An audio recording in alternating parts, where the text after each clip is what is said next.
And we are back with another episode, ladies and gentlemen. My co-host, as motherfucking usual, is SiksOh6. What's going on, my buddy? Not a whole lot, my guy.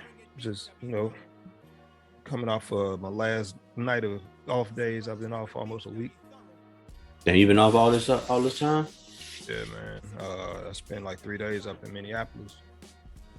And, How was that? It was pretty cold. Cold? Is it colder there or here over this way? It's easily like 10 degrees colder on average.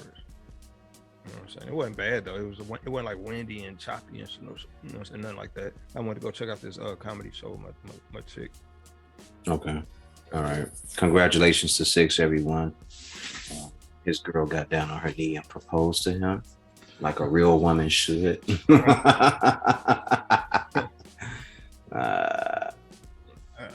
I don't know. Nah, I don't think Six would let no shit like that happen.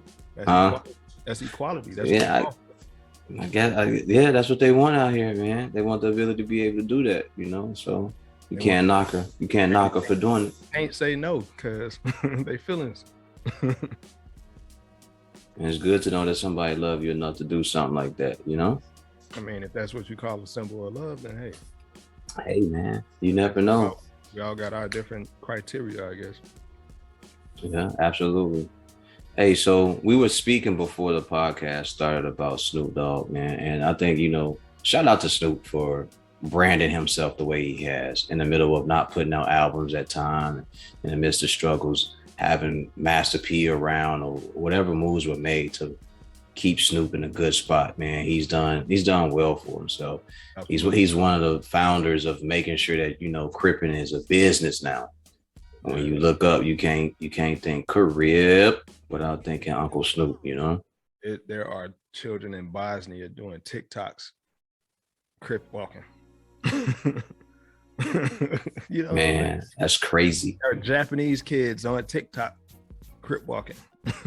Man, and for a while it was just here, right? You had the dancers doing the little Crip Walk dances. You had Bow Wow doing a Crip Walk dance. You had all these different people doing it. You ain't get caught dead trying to Crip walk. You get your head bust.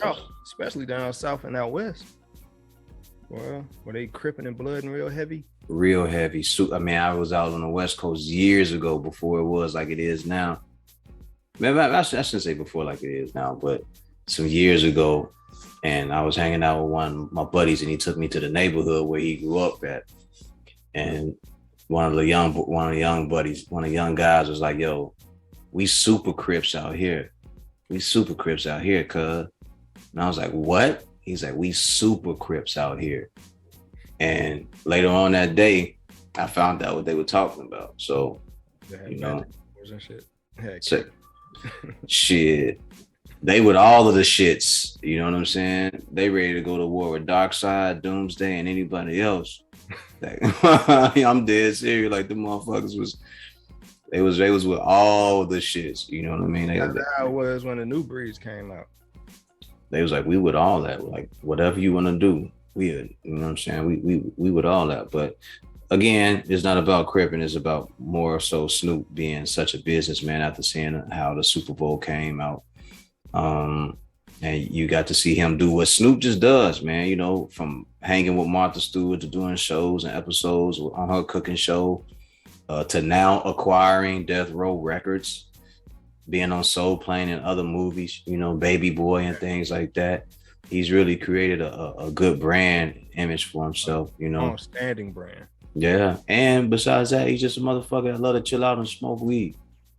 Which is crazy to me that people still have a problem with this when that's been a part of his brand since day one. Man, listen, your body has an endocannabinoid system. I don't know how many times I have to say that, but cannabinoids are a part of your body.